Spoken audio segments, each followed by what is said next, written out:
Today's guest is Jonathan from Choose FI, which is short for Financial Independence. We're going to talk about getting off the hamster wheel and building a life of financial independence.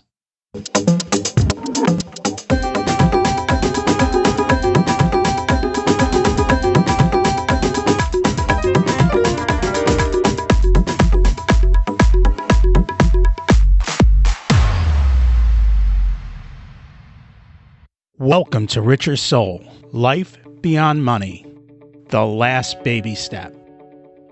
Imagine it's 12 months from now. You've achieved your major life goals. How does it feel to be in the best shape of your life? To wake up energized, excited about the day? What's it like to have great relationships, friends who support you and propel you forward? How does it feel to have an excess of money, to be able to make the choices you want, to be fearless and open to trying new adventures? Imagine being connected to the universe and it providing everything you desire. It's possible over time. Your past does not dictate your future. The only thing holding you back from this vision is you. It's time to take control of our thoughts and use them to our advantage. I help people live the life of their dreams and bring balance to health, wealth, relationships, time, and spirituality. You can learn how by listening to the framework in episodes 1 through 9. It's simpler than you can imagine. You can also hear actual coaching calls by looking under the coaching call tab on richersoul.com. You'll also find all the show notes for this episode there, and there's a link in this episode. I send out a monthly email, and you can sign up while you're there. In the monthly email, I share the best articles I read this month, let you know about upcoming episodes, and share a little wisdom. I also share the most interesting articles I read on Facebook at facebook.com/Richer Soul. I'm going to share an excerpt from Darren Hardy's book, The Compound Effect. It has an amazing story of three men, Larry, Scott, and Brad, three friends. These three buddies grew up together. They live in the same neighborhood with very similar sensibilities. Each earns about $50,000 a year. They are all married and they have average health and body weight, plus a little bit of that dreaded marriage flab. Larry plods along doing as he's always done. He's happy, or so he thinks, but complains occasionally that nothing ever changes. Scott starts making some small, seemingly inconsequential, positive changes. He begins reading in the evening and listening to 30 minutes of something instructional or inspirational on his commute to work. He recently read an interview with Dr. Oz and chose one idea from the article to implement in his life. He's going to cut 125 calories from his diet every day. No big deal. He's also started walking a couple thousand extra steps per day, less than a mile. No grand acts of bravery or effort. Stuff anyone could do. But Scott is determined to stick with these choices, knowing that even though they're simple, he could easily be tempted to abandon them. Brad makes a few poor choices. He recently bought a new big screen TV so he can watch more of his favorite programs. He's been trying out the recipes he's seen on the Food Channel. The cheesy casseroles and the desserts are his favorite. Oh, and he installed a bar in his family room and added one alcoholic drink per week to his diet. Nothing crazy. Brad just wants to have a little more fun. At the end of 5 months, no perceivable differences exist among Larry, Scott, or Brad. Even though each man has chosen his own pattern of behavior, 5 months isn't long enough to see any real decline or improvement in their situations. In fact, if you had charted the three men's weights, you would see a rounding error of 0. They'd look exactly equal. At the end of 15 months, we can't see noticeable changes in any of their lives. At about 25, we start to see something really measurable, visible differences. At month 27, we see an expansive difference, and by month 31, the change is startling. Brad is now fat, while Scott is trim, By simply cutting 125 calories a day, in 31 months, Scott has lost 33 pounds. Brad ate only 125 more calories more a day in that same time frame and gained 33.5 pounds. Now he weighs 67 pounds more than Scott. But the differences are more significant than weight. Scott invested almost 1,000 hours reading books and listening to self-improvement audios. By putting his newly gained knowledge into practice, he's earned a promotion and a raise. Best of all, his marriage is thriving. Brad, he's unhappy at work, and his marriage is on the rocks. And Larry is pretty much exactly where he was 2.5 years ago, except now he's a little bit bitter about it. It's simple. Be consistent. The phenomenal power of the compound effect is that simple. The difference between people who employ the compound effect for their benefit compared to their peers who allow the same effect to work against them is almost inconceivable. It looks miraculous, like magic or quantum leaps. After 31 months or 31 years, the person who uses positive nature of the compound effect appears to be an overnight success. In reality, his or her profound success was the result of small, smart choices completed consistently over time. The most challenging aspect of the compound effect is that we have to keep working away for a while, consistently and efficiently, before we can begin to see the payoff. When you understand how the compound effect works, you won't pine for quick fixes or silver bullets. Don't try to fool yourself into believing that a mega successful athlete didn't live through regular bone-crushing drills and thousands of hours of practice. He got up early to practice and kept practicing long after others had stopped. He faced the sheer agony and frustration of the failure, loneliness, hard work, and disappointment it took to become number one. Your only path to success is through a continuum of mundane, unsexy, unexciting, and sometimes difficult daily disciplines compounded over time. The results, the life, and the lifestyle of your dreams can be yours when you put the compound effect to work. So, I think you see how that fits in with our theme all the time. It's those little differences that make massive change over time. We're going to learn today from our guest just about how he did that. Today's guest is Jonathan from Choose FI. Jonathan lives and works out of Richmond, Virginia. He and his wife enjoy travel rewards, coffee, board games, Chipotle, and spending a little time with their 2 dogs, Zoey and Kiki. They have a love-hate relationship with frugal living and like to find ways to maximize quality of life while minimizing expenses. Jonathan feels qualified to talk about the normal path because he has lived it for the last 30 years. At the age of 28, he graduated college as a pharmacist with $168,000 in student loans. Now, 4 years later, he's clawed his way out and is pursuing financial independence. His hobby and passion over the last 5 years has become learning new skills, looking for new ways to develop passive income streams. He loves to talk about what he has learned. He ran out of people in his immediate social circle to share all this information with. Enter Choose FI. Let's meet Jonathan. Welcome to Richer Soul, Jonathan. It's great to have you join us today. Oh, Rocky, it's a blast to join you. Thanks for having me. Oh, the honor is all mine to have someone like you here. So we always start at the beginning. What was it like when you were growing up, and how much did your family and school teach you about money? The only thing I think that I grew up knowing about money was just that we didn't have any. Entry-level middle-class family, oldest of 5 kids. My parents did the best that they could to provide for us, but you were getting the thrift store clothes. You were getting the secondhand goods. The 50 cents that you got for cutting the yard, it may have been up to $5. If my mom's listening to this right now, she'd be like, we gave you $5, but it was an acre, Mom. That's a lot of land. We weren't going to the summer camps and we weren't going to the crazy vacations. That was stuff that maybe, other people did. We did the staycations, and that game that we played, go play outside.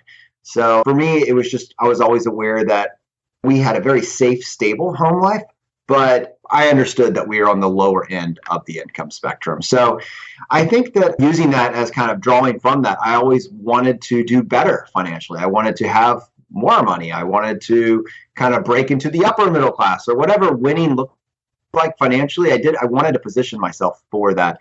But I can't say that I was able to draw from my parents what that path was actually going to be, if that makes sense. It makes total sense. And this is one of the things that I've kind of wondered about. And it sounds like because you grew up the way you did, it almost sounds like you had the grit to want to go and change it and do something different. And that's a thing, like, I'm assuming your parents weren't intentional in doing that for you and giving you that desire. That was just because you looked at circumstances and said, I want something different. Is that correct? Yeah, I think so. I knew that there were people that knew stuff that I didn't. They were getting access to information that I didn't have. And when I was a senior in high school, I remember being in English class, and my teacher said that we could use this new tool called Google to look stuff up if we had questions. That was my introduction. So I'm kind of in this transitional generation, maybe even more than you, Rocky, where we went from the chalkboard to just everything changed in like a period of 5 years. I mean, this all happened so fast. I remember we had the rotary phones. They disappeared. Suddenly, everybody had laptops. Suddenly, everybody had phones. It was harder to get an answer to a simple question like, what do I do with my money? Crazily, even now in 2018, it's still hard to get a good answer to that question. When I grew up, there were no answers. Like, information was gold, and it was very difficult to find good information and then to actually connect with people and have conversations impossible. So that has dramatically shifted. And it's for the better. For the audience that's listening to this particular podcast, they are positioned to not have to deal with this kind of wasteland, this 18-year period of time in my life where I was just kind of hoping that I would bump into someone that could give me good information about money without losing my shirt. But the problem today is everyone will give you information. And now it's being smart enough to know what is good information and what is bad information. And not even so much good and bad, but what's the right information for you? Yes, you're right. Now it's all about the filter. How do you wade through it and pick it out? But I think positioning yourself to be in front of that information is really a great, this is a fantastic time to be alive, and you really can. And hopefully we'll talk about some of that, in this particular episode. But in terms of that was my drive. What does it look like to win? And I thought that winning looked like getting the best W-2 job possible. I mean, that is the path to wealth. And everybody knows that if you want to succeed in America, you go get a college degree and you take out as much student loan debt as you need to get that degree, and then you go get the job. And so for me, at the particular time that I was in, I had heard that pharmacy was a fantastic profession, that there was lots of upward mobility, that you would make a six-figure salary. And so I got into pharmacy. So 4 years of undergrad, got into pharmacy school, came out with $168,000 in student loan debt, and got my six-figure income. And then kind of at this point, now having thought that I had won based on the marketing, the American dream, this is just what you do, I then realized that I had to pay back that six figures in student loan debt. And so I was still kind of behind the financial eight ball. And they don't tell you that when you go in at the front end. I mean, my daughter's about to go off to college right now, and they're just so, oh yeah, just take out a loan, have your parents take out a loan. It's just nonchalant. Nobody ever talks about what the payment plan is and what your return on investment for that degree is going to be. I love that you brought up return on investment. That's exactly the conversation that I want to spend more time talking about and thinking about. When you're looking at college, a lot of people look at college as the experience, which it rubs me the wrong way. Like especially when we're talking about $40,000, $60,000, a night on the town, that's an experience. $40,000 to $60,000 to meet some new friends is crazy talk. I'm almost mercenary in this, in that when I'm thinking about college, there needs to be a return on investment. And there was. I mean, I think you can be objective and you can look at my situation and say, okay, you came out with $168,000 in student loan debt, but you have an entry-level six-figure salary following the traditional path of a 40-year working career. That will likely make sense for you. I get that. I mean, even though I'm not a huge fan of that amount of student loan debt, from an ROI perspective, you could probably still justify it, if barely. But a lot of people are coming out making somewhere in the range of $40,000 to $60,000 salaries and coming out with $60,000 to $90,000 in student loan debt. There's no universe in which that should make sense. And that's if they get a job. I mean, I know a lot of people are struggling and then they have to go back now for a master's to get the job in their particular field. And that just adds on to the debt. So knowing what you know now, what are you doing differently to teach your kids about money? So I have a 14-month-year-old. Every month is important. You can't just call him one. If he's 14 months and he's 14 months, we gotta give him that last week, right? But I am thinking about this now, thinking about what I would do differently. And there's a couple things that come to mind. I am operating from the center of the financial independence universe. So for me, it's just there's an equation, right? It's what you make minus what you spend is equal to the difference. And we want to use the difference, use that gap to basically at some point build for ourselves a perpetual money-making machine. So invest it, build that perpetual. And so if that's your focus, I don't know if it is necessary that you need to go get 8 years of college under your belt in order to get a six-figure salary where you'll have your student loans paid off in your mid-30s, maybe even early 40s. Some people don't get back to broke until their 40s, and now they're working towards a successful traditional retirement. I think instead we can really spend a lot more time exploring his passions, his curiosities, his maybe natural strengths, and looking to see whether or not college makes sense for that. I'm the first to acknowledge that college is a societal norm. And so rejecting that and not going to college can come with its own advantages in terms of time, but also disadvantages when you're talking to the HR gatekeepers that want that initial check the box. So I think that really does have to be weighed, but it's all within the parameters of an ROI. I mean, I'm just telling you up front, if dad is paying for it or dad is co-signing on student loans or whatever, you're not going to go get a degree that will cost you $60,000, $70,000 and not have a guaranteed job waiting for you. That just doesn't make sense. And it's not going to be funded by Bank of Dad.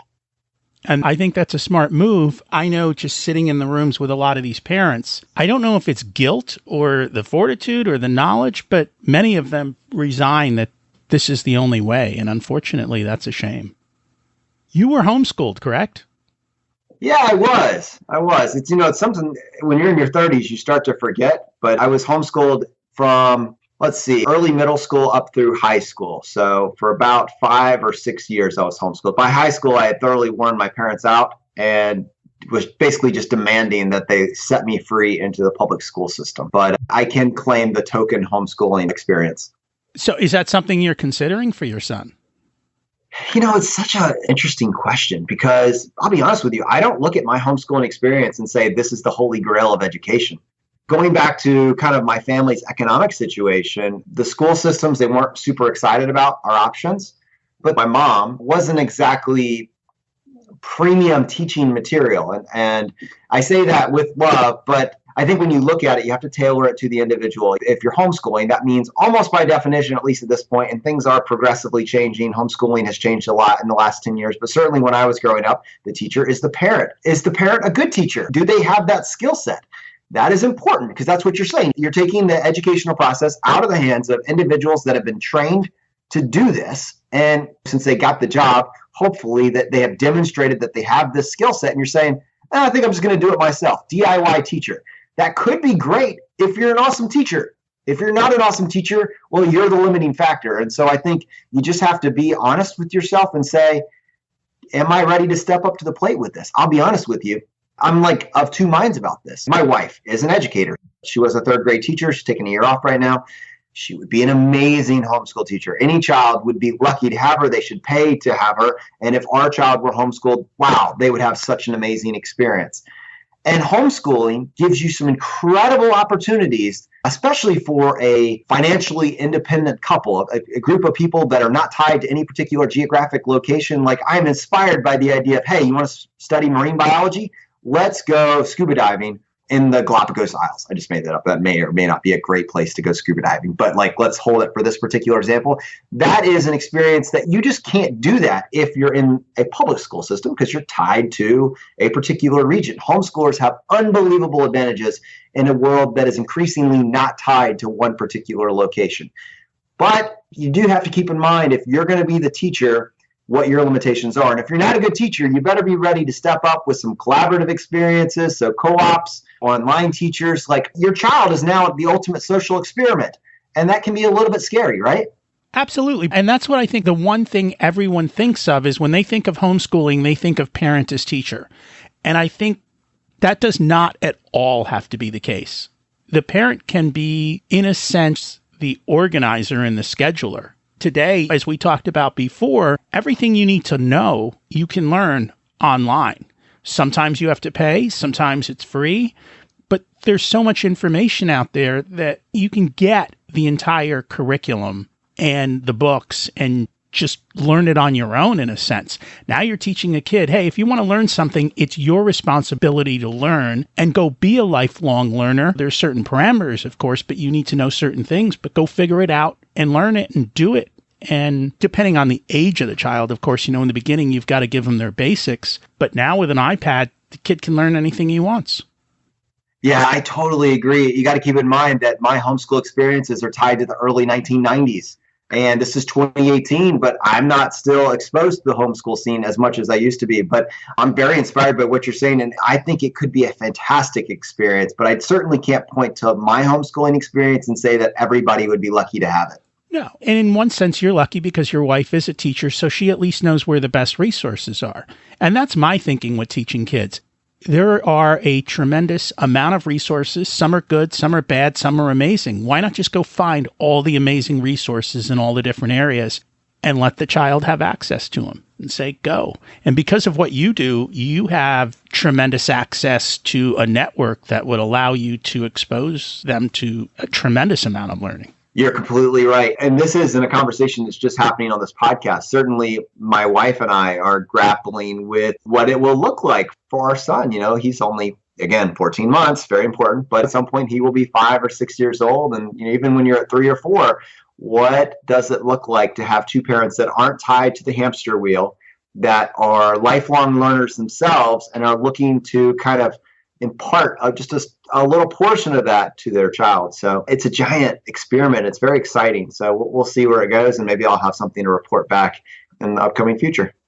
Very cool. So you have a site. It's called Choose FI, which FI is financial independence. A lot of people associate that with FI and then RE, which is retire early. But you didn't choose FIRE. You just said choose FI.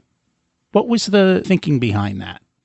Yeah, I wonder now how intentional that was. I think it was very intentional. And as I look back now, it reflects the path that I'm choosing myself. So financial independence is an obvious choice. Frankly, it's not really that hard of a sell once you explain what it is. This idea where working is optional, right? That is I think all of us feel the pressures on Sunday evening, having to go back to work on Monday. You have a case of a Mondays. We've actually made that a phrase. It's so built into our common DNA as a society, that kind of fear of going back to work. 85% of Americans are unsatisfied with their current employment situation. In Japan, it's closer to 94%. Most of us have at least some aspect of our job that we just dread. And financial independence says, you know what? Working is optional. You have saved enough. So you have saved enough income, or you're generating enough from your passive income investments that you can work. You certainly don't have to. It's a choice that you're making based on value. That's an incredible power shift that I don't think you realize how powerful it is until you just take a second and slow down. You're thinking, and just put yourself in this situation. You're worth, pick an unlimited number. You're worth $10 million.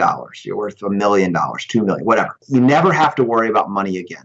Would you still want to go back to your job tomorrow? Would that still be an important part of your life?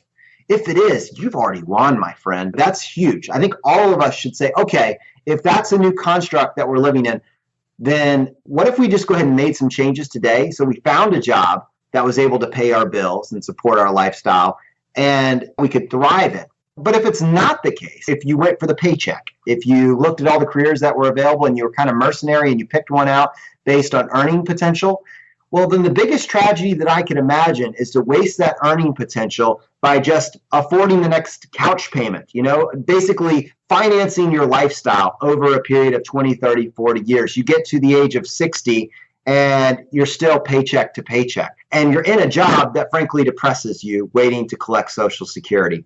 That is an unmitigated retirement disaster. And I don't want anybody to end up in that situation. And so what we find in the financial independence community is, from the day that you find it and you clean up the debt situation, so you get back to broke, right? For me, I graduated college with $168,000 in student loan debt. I spent the next 4 years paying off that debt. I got back to broke roughly at the age of 32 years old. So whatever that looks like for you. Once you get back to broke, if you can get to a point in time where you can save 50% of your income, then working should be optional within 10 to 15 years. It's just a function of the math. And that's incredibly powerful. And what it highlights is that while get rich quick can fail you, you're probably going to lose your shirt. Going back to our earlier conversation about finding a good filter for information. If someone tells you that you can retire tomorrow, like just by buying their product, somebody's going to make money, but it's probably not you. Get rich quick-ish, which is financial independence, which is basically creating a perpetual money-making machine by saving 50% of your income for extended periods of time. It works every time because it's just based on math. And I think that a lot of people, once they realize that, they can start making decisions that are aligned with that. They start changing their purchasing habits, and they start making those purchases instead of on marketing, which is just, hey, you need this in order to thrive, in order to be happy, you need more stuff. You start realizing, wow, I could purchase my freedom. And it's just fun to be a part of that conversation and see that light bulb go off for tens, if not hundreds of thousands of people. Absolutely. And it's a mind shift change. What I say to people is, at least at the beginning, is know your purpose, be intentional and clear with what you want out of life, and then staying out of the drift. That seems to be an underpinning. You have to be intentional in your choices with what you want and how you spend. Yeah, very few people unintentionally save 50% of their income. If you do, props to you, my friend. Well done. This is going to take some strategy. But the crazy thing is, you don't need to get to a 50% savings rate tomorrow. The journey can be fun. Just having a light bulb moment and say, wow, okay, I didn't realize that working to a place like financial independence was even an option for me. So now I want to get started. Where do I start? And this is something that we like to refer to as aggregation of marginal gains. We don't need to be at the final destination tomorrow. We just want to take the first step. What is the one thing that you can take action on today, tomorrow, this week, every single week from here on out? Just make these small changes week after week that incrementally move you and your family to a better place. And if you stack enough of these small little hacks together, these strategies together, a year from now, you don't recognize yourself. And that's kind of the place that I have found myself, and I think people in our community and like yourself have found themselves. It actually makes just the journey fun. And so if you can enjoy the process, then this no longer feels like a drudge. This no longer feels like a vacuum.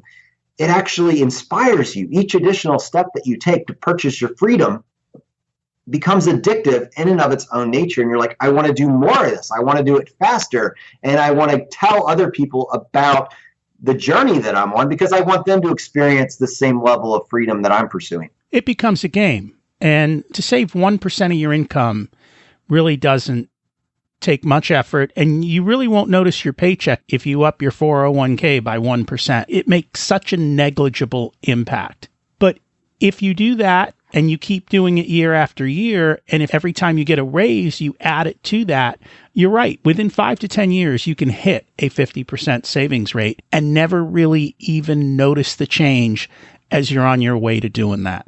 It's not hard. Absolutely. One of the big things is to, of course, live on less than you earn, save that difference, and then make that money you have grow, and of course, always to stay out of debt. And that sounds so simple.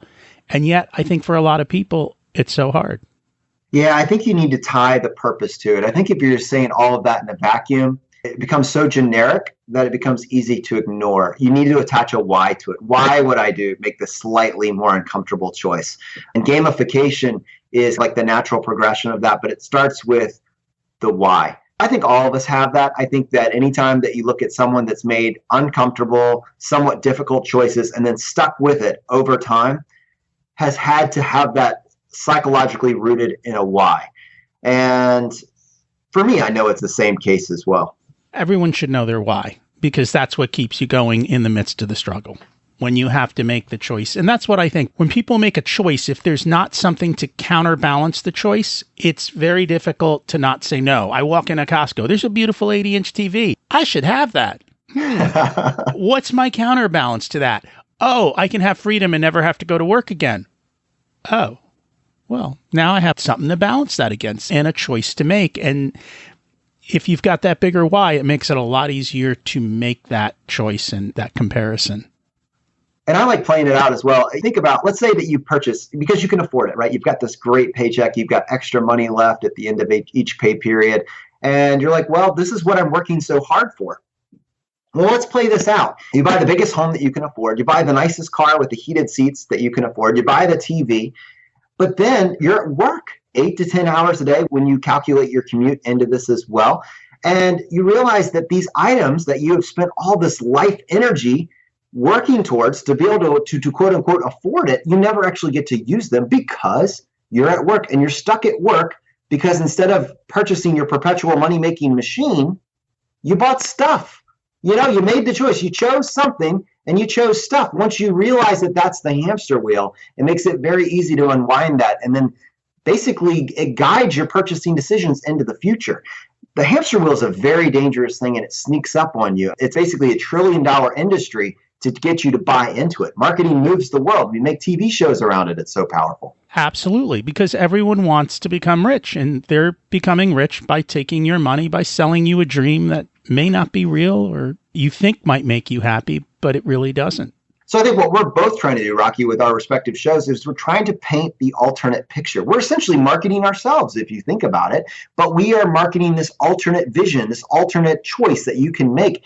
And if you spend enough time absorbing, again, going back to what we were talking about, if you spend enough time absorbing this information and realizing that this unplug yourself from the matrix type reality is even possible, then that influences your purchasing decisions the next time that you walk into Costco. It does. Unfortunately, I think one of the biggest problems people face is managing their time, having the time and the space to even think about these decisions. Have you any expertise in helping people to regain time so they have the ability to think and to do these types of things?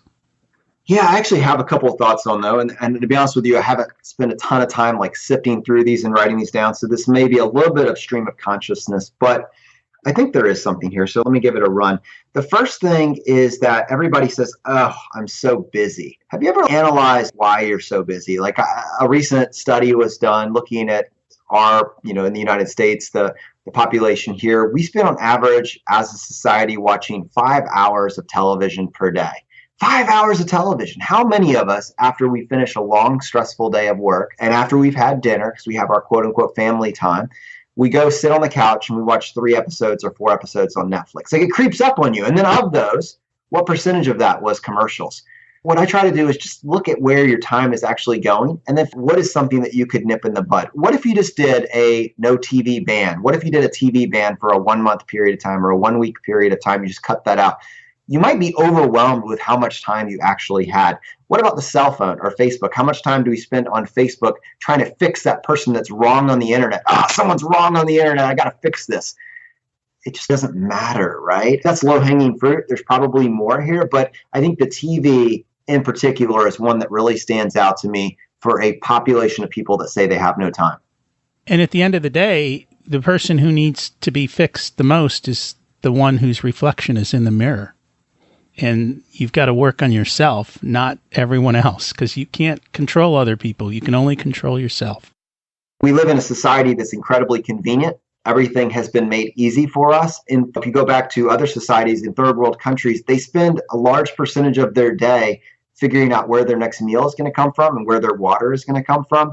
We can basically have Amazon drop it by drone on our front porch at this particular point in time. Life has never been easier. We are so privileged and blessed. If you are listening to this from the United States or another developed country, you have a very easy life.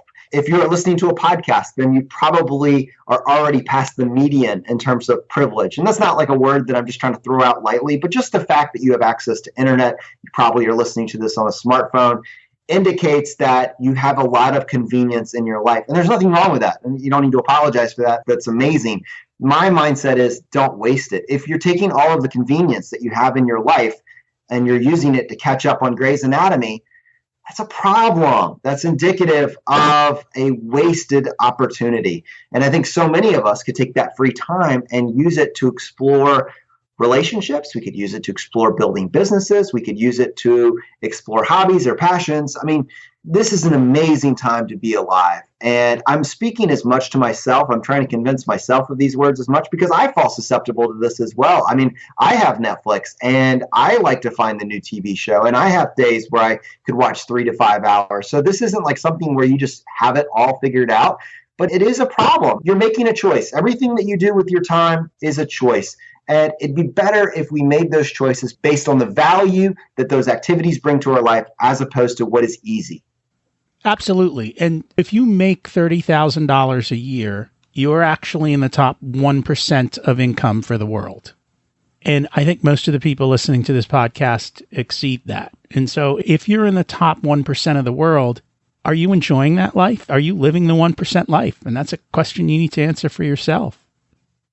Wow. I had no idea the statistic was as stark as it actually is. That's incredible.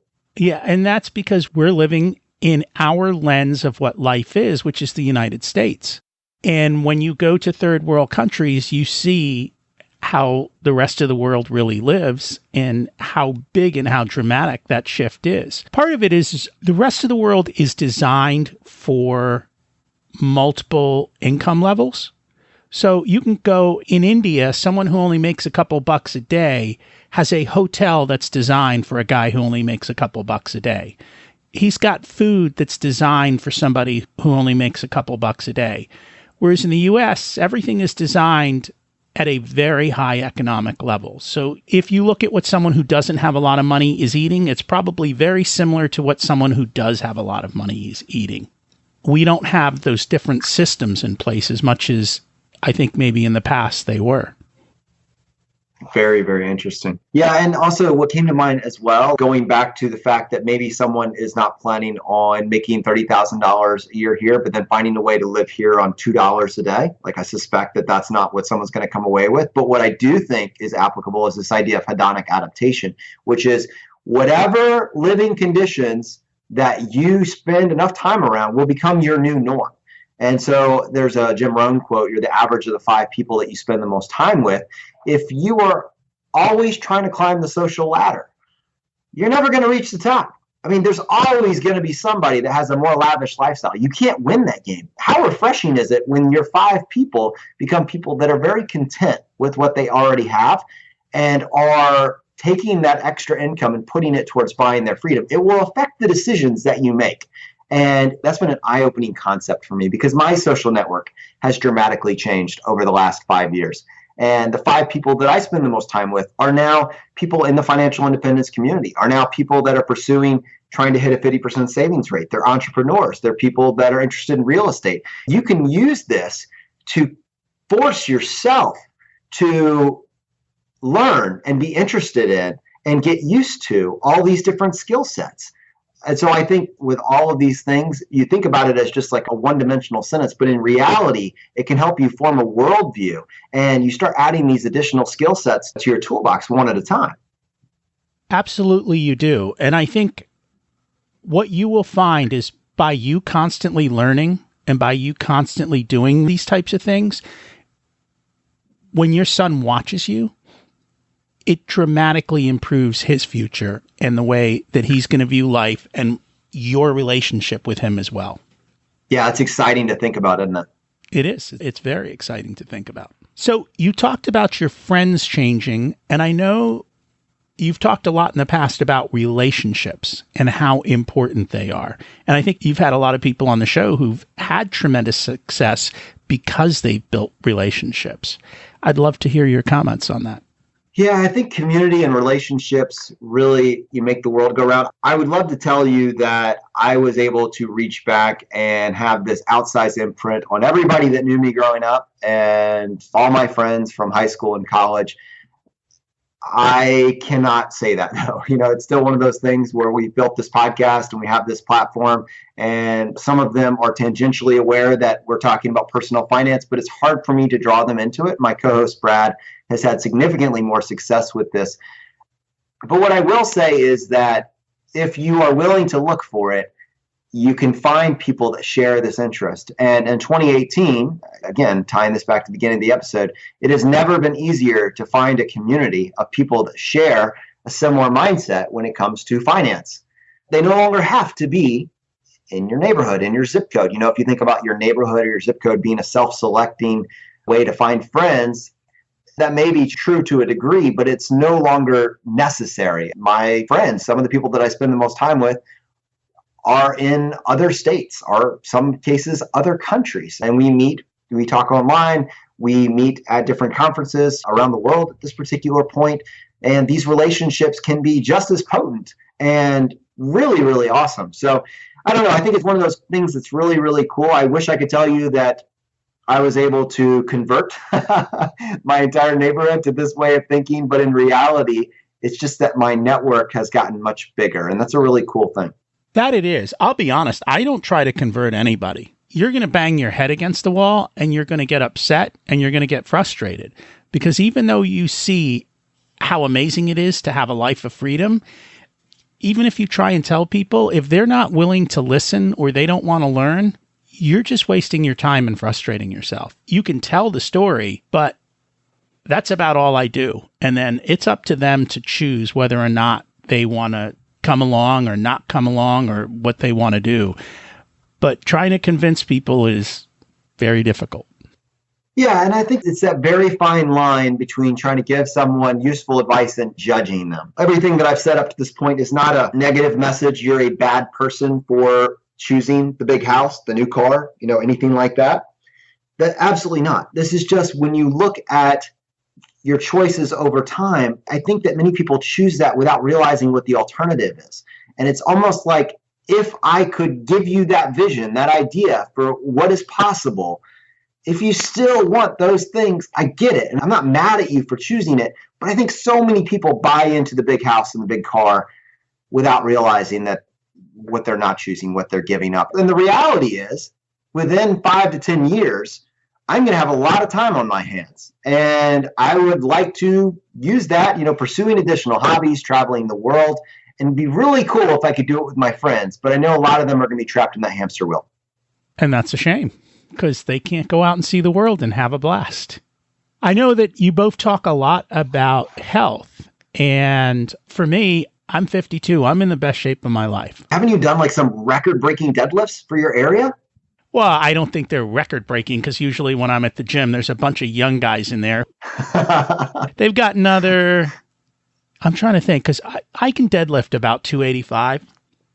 And most of these guys are probably mid 300s, high 300s. And that's just at my gym, where you go to places where they go wild. People can lift a lot more than that. But I'm happy with that for where I'm at this point in life. I'm thrilled. It's good.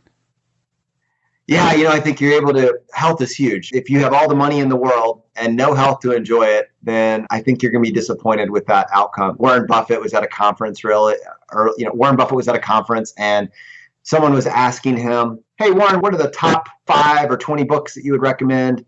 And Warren didn't answer that particular question. But what he wanted to get across to this young guy that was asking it is, you know what?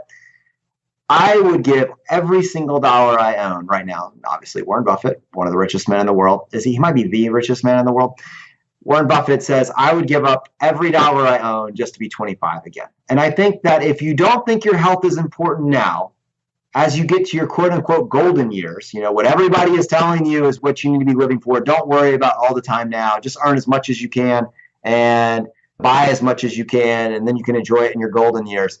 I think that based on Warren Buffett's advice or commentary, you would be very disappointed in that lack of priorities. Your body is the only place you have to live. And I think a lot of us forget that, both with how much time we spend sitting in front of the computer and how much time we spend shoveling junk food and processed food into our face. I mean, it's this convenience, again, that we make a choice based on convenience or based on what particular sugar addictions we may have, not realizing the long-term implications for our body. Or maybe we get tricked by marketing into just drinking Diet Coke instead of full Coke. So one thing that I've realized kind of as I've been able to be more intentional with my finances and have reclaimed a lot of my time from maybe being stuck in my 9 to 5 is that the next area that I have moved to very, very quickly is, how do I preserve my health and how do I actually get healthier? And so I think that right now, and I still struggle with almost inherent laziness or to have a little bit of that. I think probably all of us have lazy days, lazy moments, but I still am constantly fighting that. But I am in the best shape over the last decade. I've gotten younger over the last several years. And part of that is that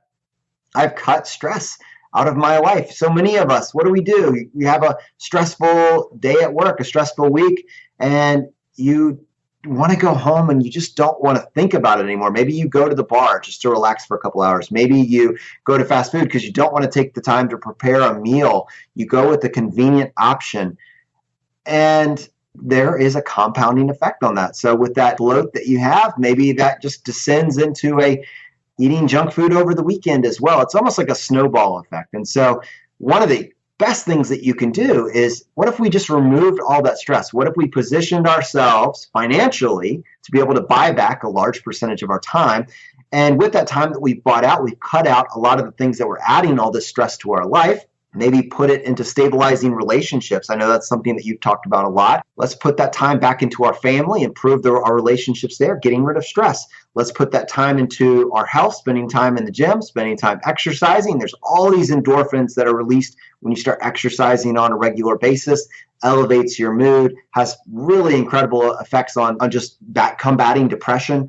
Really, really powerful stuff. If we can spend more time doing those types of things, what is the compounding effects? What is the aggregation of marginal gains on our health over periods of time? It's kind of this compounding theme that we see over and over again. And it's interesting to see all of the parallel storylines as you start looking at your life holistically. Very much so. The compound curve works in every part of life, not just your money, your health, your weight, your relationships. It goes across every single part of it. That's the word, is you have to live life holistically. I think too often everyone looks at life as silos. Well, this is one silo, this is one silo, and they don't realize what you do in one silo affects all your other silos. And I think they tend to ignore that is the case. You must look at your life holistically, and you must realize that what you do at work or what you do with relationships or what you do with money have an effect on all those other areas as well. Couldn't agree more. Well said. So we've talked about a lot of different things and bringing it all together. And one of the things that I know you're real good at, and I'd like to open up the discussion on, is travel rewards and kind of hacking that whole system. You've done some great things in that area, haven't you? Yeah, I'll be honest with you. This was a blind spot for me. Talking about finding personal finance and looking at what it would look like to win at this game of personal finance. One of my gateways to personal finance back in, I would say, 2008, probably roughly 2008 to 2010, I found Dave Ramsey's Total Money Makeover. If you are familiar with his work, then you know that he's incredibly anti-credit card in general, and rightfully so. He's dealing with a lot of people that struggle with consumer debt, that are in debt up to their eyeballs, and frankly, for that population, they really should avoid credit cards. You should not be using credit cards to finance your life at 21 to 24% interest rates. That totally makes sense to me. But I kind of written credit cards off as just dumb for everybody. And when I met Brad, my co-host at Choose That Buy, he introduced me to this world of travel rewards, which use credit card sign-up bonuses to earn travel rewards miles, which you can then use to essentially travel the world for free. And I kind of was at this crossroads where I had benefited greatly from Dave Ramsey talking about paying off debt. And I said, okay, I agree with that. So I agree with everything. And now there's someone talking about credit cards. Well, they just must be financially dumb because this doesn't agree. This doesn't jive with what Dave Ramsey says. And I kind of just had to sift through that, but I had to look at it with an open mind for kind of an extended period of time. And I said, holy crap, this is something that I didn't realize. So let's play this out.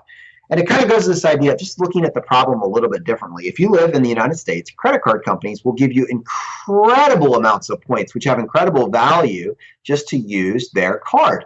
And what I found that you can do, so how do most people pay for travel? Let's say you make $100,000 a year. You have a great salary. You have a great income. You pay your taxes. So let's say that your effective tax rate comes down at close to like 25% after it's all said and done. So maybe you come home with $75,000. And then of that $75,000, now you still have plenty of money left. So you want to pay for a trip around the world or go to Europe or whatever else. You spend $3,000 to $4,000 on travel to go around the world or to go to Europe for a couple weeks.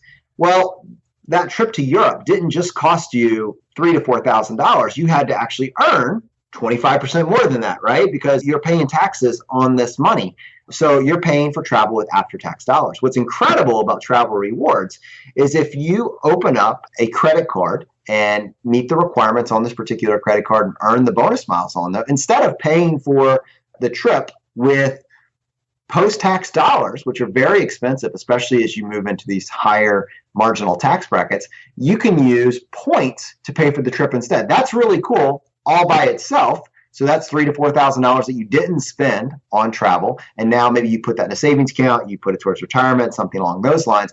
But on top of that, those points that you used are not taxed. You've essentially made travel a tax-free thing. And so what we use travel rewards for is almost at this point like a metaphor for all these other financial problems that we deal with, all of these things that we want to do.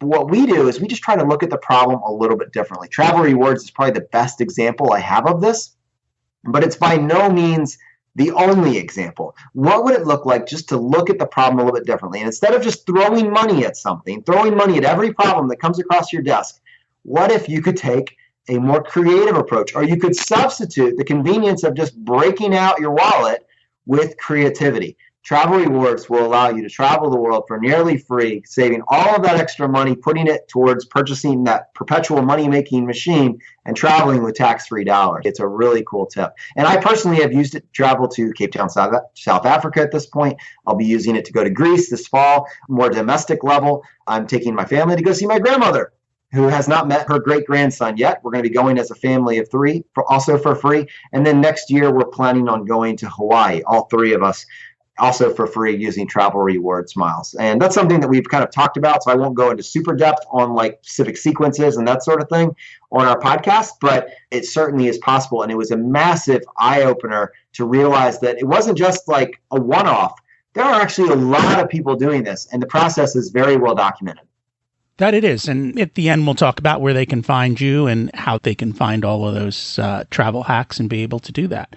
And that's the thing. I mean, when you have the time and the ability to think through choices, then you have the ability to find all of these opportunities that are out there to be able to save a ton of money.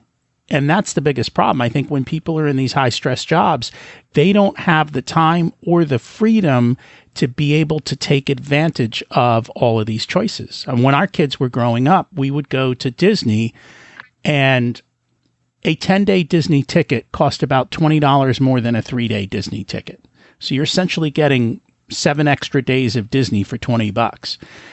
And so we would go for 10 days. We'd actually go for 14 because kids need rest in between. That sounds awesome. We already paid for the airline flight, so that's a sunk cost. Whether I go for a week or for 2 weeks, it doesn't make a difference. And we would rent timeshares.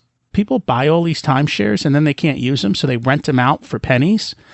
And so we'd go down to Disney. We'd stay in a Marriott timeshare. This is a while ago. So we pay maybe about $800 a week for a Marriott timeshare. That was a 2-bedroom. So the kids had their own room. We had our own room. The resort literally had its own water park on site, mini golf on site. So even if the kids never left the resort, they had a blast. And it cost us a fraction of what people who were in a rush would end up paying. And we could relax, because I found 7 days of vacation didn't work for us. It was way too short. By the time you go and come back, it was like the rush in between. 2 weeks works for us. And we found 3 weeks was overwhelming. Like after 3 weeks, we all wanted to come home. It was like, now this is becoming work. So you're at the point of diminishing returns. Very much diminishing returns. So for us, we take 2-week vacations a year. One is a shutdown at home, and one is go somewhere. And if we're going international, we'll add on a couple days just because of travel days. Man, you're interviewing me, but if I were asking a follow-up, I would love to know, what is a shutdown vacation? Basically what happens at the end of the year, probably about the 20th of December, roughly, my wife and I both take off of work, and we don't go back till the new year. And at that point, Christmas for most people is crazy. I refuse to go anywhere. I refuse to do anything. It's the end of the year where we just take time to, what are the things that we didn't get done this year that we kind of want to wrap up around home?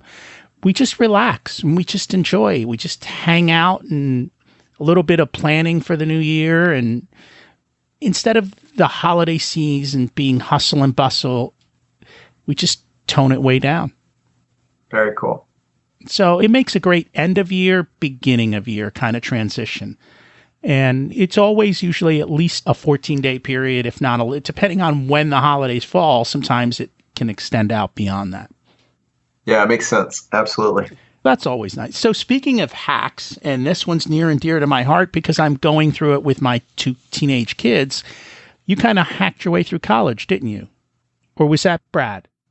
Yeah, no, I did. I didn't realize it at the time. I didn't realize that it was like something that other people didn't know about. But yeah, I'd love to talk about it. So college is a big deal. I think if you look at what the MSRP is, which is obviously a coin or a term coined from the car industry, but this is something that mainstream publishes as well. The expected cost for your child, if they're born now to go to school, is so 18 years from now will be over $300,000, well over $300,000. That's just insanity. But I know people that are graduating college with over $500,000 in student loan debt. So it's by no means the upper limits. I think that as an individual that's thinking about the problem a little differently, you want to be aware of what's out there. And so one thing that's just cool to know is a lot of states have different programs. And this is like the low-hanging fruit of the college hacking world. You should know what your state's program are. So for instance, I think Florida, Georgia, Tennessee, all of them have some form of scholarships that are funded by the lottery system, which you have over a 3.5 GPA. Not only guaranteed admittance to the college, but you're going to get it for nearly free. And they have different names depending on the state.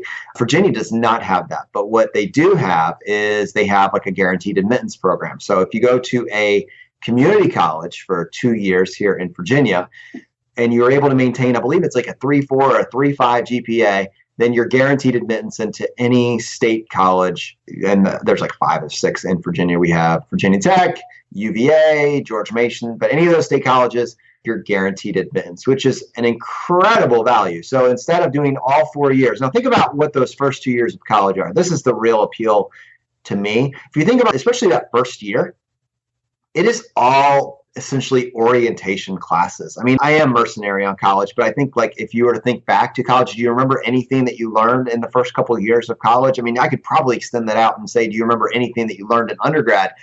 But other than my organic chemistry test that I studied for all night the next day, like just a 7-hour bender that I barely got through, I don't remember a whole lot else, especially from those early years of classes. And so what you can do is just basically take them at a community college in your state for a tenth of the cost or less. I think it's less than $1,000 a credit at the community colleges here in the state. And then after you get your GPA above that mark, and after you finish your 2 years, you can then transfer to any of the state schools and finish your last 2 years there. I mean, you're talking about saving tens of thousands of dollars. It's seriously non-trivial money. And for whatever reason, my dad was a community college professor, so it was just known that this is just what we were going to do, what my family was going to do. But apparently not everybody in Virginia knows this or realizes this, which again is insanity, but you don't know what you don't know until you do. And this is low-hanging fruit. There's probably more that you could find out. And every little extra piece of information that you find could chop off tens of thousands of dollars from that MSRP of college.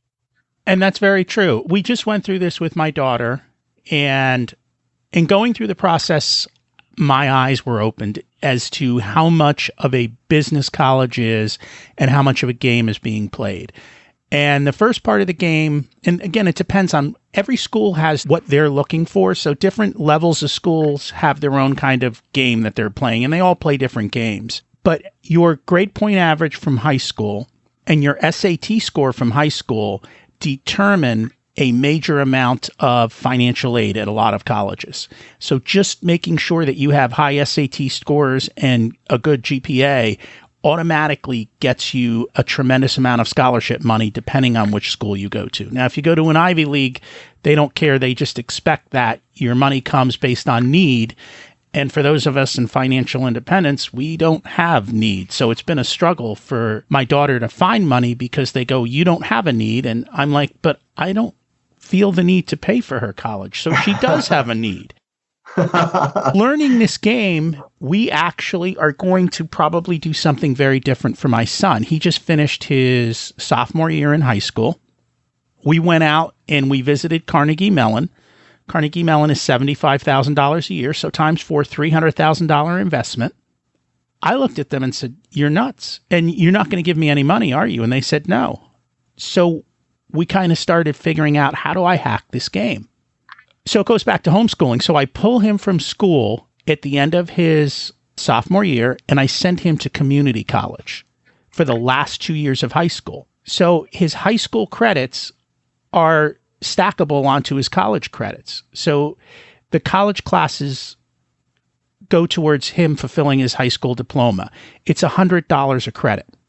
So if he takes 30 credits a year, in 2 years, it's $6,000. Those credits will fully transfer into University of Pittsburgh. University of Pittsburgh is about $25,000 a year, but he's already got 2 years done. So now he only has to pay for 2 years at University of Pittsburgh. Here's the thing. University of Pittsburgh allows you to take classes at Carnegie Mellon if they don't have the class. He's into robots. He can take classes at CMU at Pitt prices. Wow. But more important, Pitt and CMU are right next to each other. So he can go build the relationships with the people at CMU. And they're a big robotics school. Go over there and spend time with those kids. Start making your networking. He already knows kids who go to the school, so he can network into the school. And then here's the topper. He's done 2 years early. He's got his undergraduate engineering degree. He goes over to CMU and leverages his relationships and say, "Hey, can I come to grad school here?" Grad school's free. So now he comes out in the same amount of time with a grad degree from CMU at a $250,000 discount. Wow, that's an awesome plan. And as you were saying that, I was looking up the rates for the community college that I was at. So even as I was saying $1,000 per credit, that sounded really high on my ears. It's $181 a credit at the Virginia Community College that I was at. But your plan is intensely amazing. And that's exactly what it looks like to look at the problem a little bit differently. I'm blown away. And you have to be willing to do the research. Like, it wasn't easy for you to stack all that information together. It was a bunch of separate ideas that kind of, you're like, all right, well, that works. That's a piece of the puzzle. And this works. This is a piece of puzzle. And no one's putting this together for you. It's not the financial aids office isn't the person that's telling you, oh, by the way, you can just do this. You have to be willing to go out there and find these answers and put these different ideas together. But when you do it, the proof is in the pudding. That is a $300,000 savings right there. It's incredible.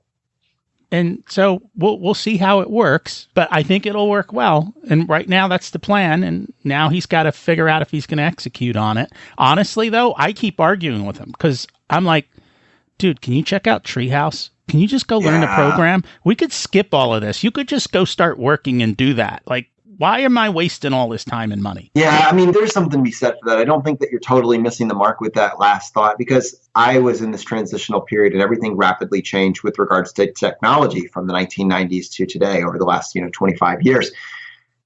Things are changing again rapidly with regards to college and the value of college and what employers actually want. Because when everybody has to go to college, that almost by default means that college doesn't mean anything anymore. Like, it no longer is a way to differentiate. I remember when you were the first person in your family to go to college for multiple generations. That's a big deal. And college made you stand apart. But we're increasingly moving to this play. It almost seems like this nefarious collaboration where the schools are allowed to charge you anything and the government is willing to lend you anything. And because those two are working together, those student loans, they just keep going up and up and up. And the person that's really bearing the brunt of this social experiment is the students that end up graduating with $40,000 to $60,000 in student loan debt, almost minimum, as almost taken for granted, and are delaying really taking moves on what should be the most actionable decade of their life. Instead, it just is the decade that they spend to pay off their student loans if they're being financially responsible, then starting with a debt-free lifestyle in their early 30s. This is just, our parents didn't have to deal with this. You potentially didn't have to deal with this same situation. And I think that in light of that, and in light of the fact that how quickly you can learn this stuff if you're willing to stack skills together, there are companies, like you mentioned, like Treehouse, companies like, frankly, like Facebook, like Google, companies like Tesla, that are kind of on the vanguard of realizing, we don't care if you have the degree. We just want to make sure that you can work as part of a team and that you have the skills, that are frankly just being incredibly aggressive with this, saying, what does it look like for us to get the best talent at all costs? So right now in the United States, there is a 900,000 job gap. So over the next year, there are 1.3 million jobs that are going to be needed by programmers. The colleges like Carnegie Mellon are only going to be producing 400,000 of those. But you know what? The blue collar companies, the really stable companies, still need those programmers.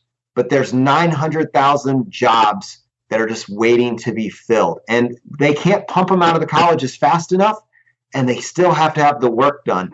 So these programs, like you just mentioned, like Treehouse, are popping up to fill that void. And it ultimately comes down to, can you do the work? So Treehouse is basically a company that gives you the job skills, and on top of that, actually pairs with the actual employers that are looking for the work. So you could just bypass. You can basically do 1 year of education. It's going to cost you around $1,800. You can come out, you're making $50K a year, basically starting out with an upper range into the $90,000 a year. That's insane. And talking about opportunity cost, every dollar that you earn in your teens is more valuable than a dollar that you earn in your 50s due to the power of compounding, right? Again, this kind of theme, you keep seeing it over and over again. So if you can get a job that's an above median income job without the baggage of student loan debt, the difference is millions of dollars over the individual that did it the right way and went to the Ivy League school with the six-figure student loan debt. You will crush the game because it's just math. That's an incredibly powerful concept, and it's something that me and my child will be looking at very closely as we start figuring out what his skills are, what his inclinations are.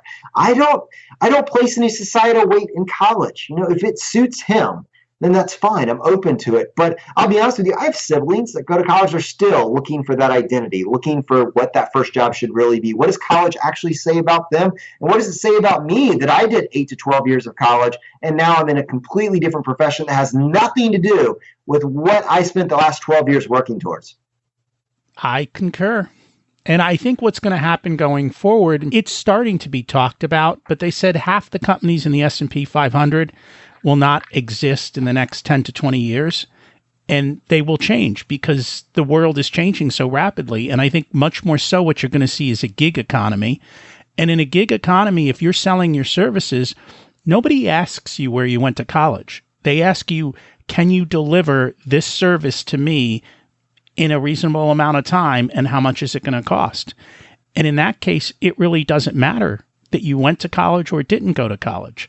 If you can deliver the service, especially with everything being web-based, then you have the ability to just go do that. And that gives you freedom of lifestyle. I'm going to work 6 months. I'm going to take off 6 months. If you're working on the computer, you can work anywhere. Yeah, so I think that is a huge appeal, for people in the financial independence community that are working because they enjoy working, not necessarily because they need the money at this point. So if they do continue to work because work brings value to their life, because they enjoy that individual that has that level of financial control, has that financial ground game, they're not going to be commuting 2 hours into work every day because, they don't need it. Think about how much power that gives you when you're willing to assert that level of control over the job that you choose. Not, oh, will the employer hire me, but, oh, I am willing to work for you because it adds value. Once you move to that level of indispensable, you are able to custom create a job that excites you, and you're able to do it potentially from anywhere in the world, one that aligns with your passion, your purpose, your mission. Those do not have to be siloed out. Those are something that you can do together. And it goes to this idea of designing a future that you can get excited about in the now. Let's not delay this till our golden years. Let's look at what lights us up. Let's take the time that we were spending in front of the TV, the 5 hours a day. Let's reclaim that, use that to build skills that we can stack on top of each other, use that to get a job that excites us, lights us up, gives us purpose, and allows us to have that level of control. That's exactly the place that I'm at now. I'm doing exactly what I think I was created to do with this. And you can hear it. I could talk about this, endlessly. And it's clear, it comes across. And I know, because I see it with my kids. Neither of them knows what they want to do in life yet. They haven't had enough exposure to the world to even know what to do. And yet you're essentially putting them on a track, and it may not be the track that they want to be on. And so many people do go these degrees and then they end up doing something totally different. And yet we put all the pressure on them that you must do this and you must sign up for these loans and you have to do these things. I think I'm learning now to just let it go and say there's a multitude of ways to do it.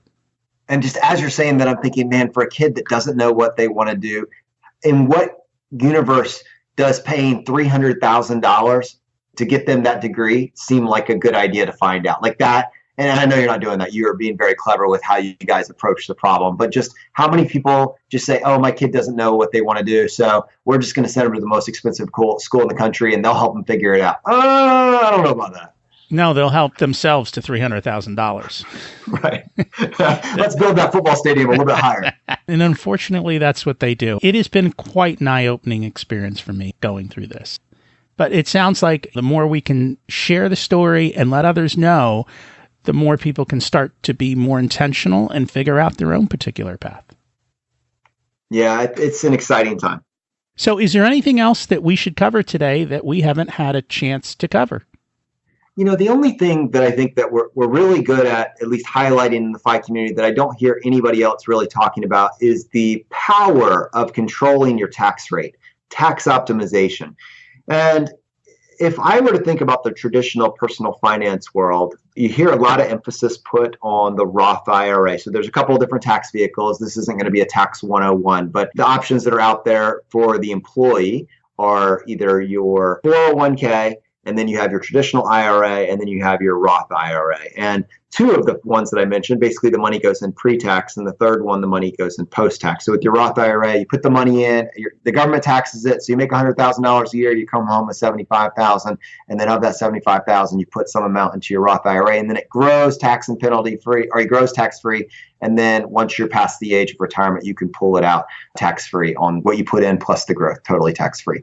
A lot of financial planners seem to really like the appeal of that very, very simple level.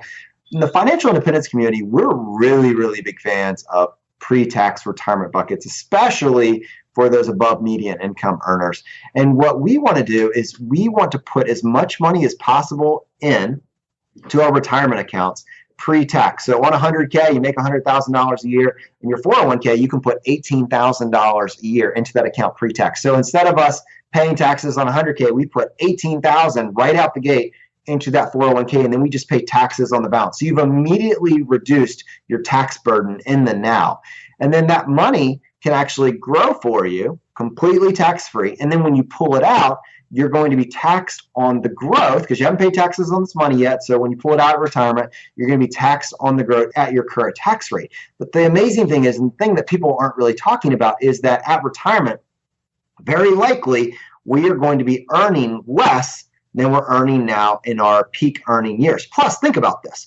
You also need a lot less. So, for instance, if you're earning money now, and of that money, you're putting 50% aside to save for this perpetual money making machine to save for retirement, that by definition means that you don't need 50% of that income, right? So play this out down the road when it's time for you now to live on this perpetual money making machine that you've created.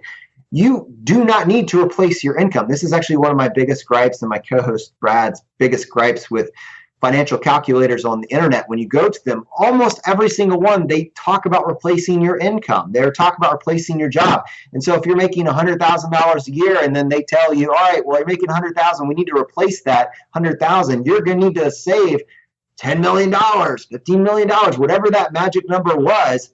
And you look at it and you say, well, that's never going to happen. Good grief. That's crazy talk because you don't need to replace your income. You need to replace your expenses.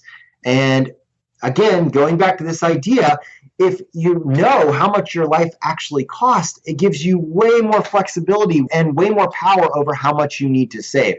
So when you do retire and you're at this lower marginal tax bracket, we have avoided the taxes at the point in time where you're earning all this money because you were saving to build this perpetual money-making machine.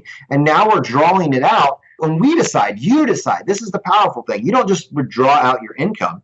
You draw out how much you need for that particular year, for that particular month, however, it's called drawdown strategy, and it can be you can go as deep with that as you want. But the idea behind it is you draw out what you need to live on.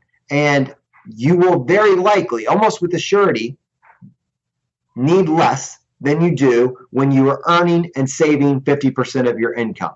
There's no reason to lock in, for the vast majority of people, there's no reason to lock in your taxes at the higher tax rate when you can just fill up those pre-tax buckets, making it easier to save 50%, and then allowing that to grow for you tax-free, using the power of compounding to grow that perpetual money-making machine up until the time that you need it. And then for the early retiree, there are specific tax optimization strategies that you can employ to get access to that money if you were to need it, before the actual retirement age. So there's something called the Roth conversion ladder, which is outside of the scope of this particular episode. But the FI community has advanced strategies to access the money well before the traditional retirement year that you would think of when talking about 401ks. The thing with all of this is you have to be intentional up front. You have to sit down and figure out, what's my life look like? How many years am I working? What are the numbers that I need to do? When am I going to start? When am I going to stop? What do all of these things look like? And then it becomes easy to say, based on this path, what different strategies can I implement to reduce my taxes tremendously? And I know there are people who've actually gotten away with paying almost zero taxes across the board with high incomes by just learning the game and playing it really well.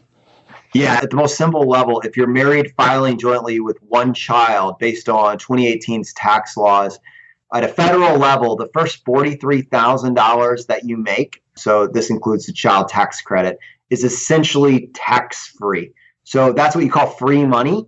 If you can keep your lifestyle below the $43,000 threshold, at the federal level, you have a very, very low tax burden. And so basically, it all starts with tracking how much your life actually costs. Find out what your expenses actually are, and then use the aggregation of marginal gains to see whether or not you can be more intentional with those expenses and make some practical decisions. You do not need to be perfect tomorrow. You don't need to hit a 50% savings rate tomorrow. But if we can try to be a little bit better every single day in every single way, 365 days from now, we won't recognize ourselves. And that's a good thing. That is absolutely true. So, based on our conversation, what's one action step people can take today to move forward this week? I want to go back to the very, very beginning of this episode. I want to speak to an audience of people that's listening to this, that's looking to be more intentional in every single aspect of their life. Position yourself to take in good information that will allow you to stack skills together to allow you to live your best life now. Don't be afraid of the finish line just because it seems so far away. Just get a little bit better every single day and take action on this. What's the one thing that you can do this week? Is it tracking your expenses? Let's get started. Let's get Mint today. Go to mint.com. It's run by the same people that set up TurboTax. And let's put all of our accounts into this software and find out where our money is actually going. That would be a great place to start. So if it's tracking your expenses, let's do that. But let's just slowly get more intentional with our finances and see what wonderful places it takes us. And I think that's an excellent suggestion. If you don't know where your money is and you're not paying attention to it, you will never have it. Doesn't matter how much you make. So if people want to learn more, where can they find you and connect? What's the best place? I have a podcast, Choose FI, and you can find us at choosefi.com. And you can also find us anywhere that podcasts are found. If you're listening to this podcast, and I'm sure you can use the same player you're listening to this on to check us out. If you're interested in some of the concepts that we talked about today, finding your why, listen to episode 38. If you're interested in actionable tips, like what are 10 things that I can do to rapidly progress to a FI finish line, go listen to episode 21, The Pillars of FI. And if you wanted to hear actionable advice on how to get started with travel rewards, listen to episode 9 of our podcast. That would be a fantastic place to start. Thank you so much for sharing. That's a ton of resources, and you have to just constantly keep learning and constantly find great resources to sharpen yourself. And I know you've got a ton of great resources at Choose FI. So thank you so much for being here and for sharing today. Well, thank you, Rocky. This was a blast. Once again, we've covered a lot of ground. The principles are always the same. We have an amazing opportunity to live life on our terms and be intentional.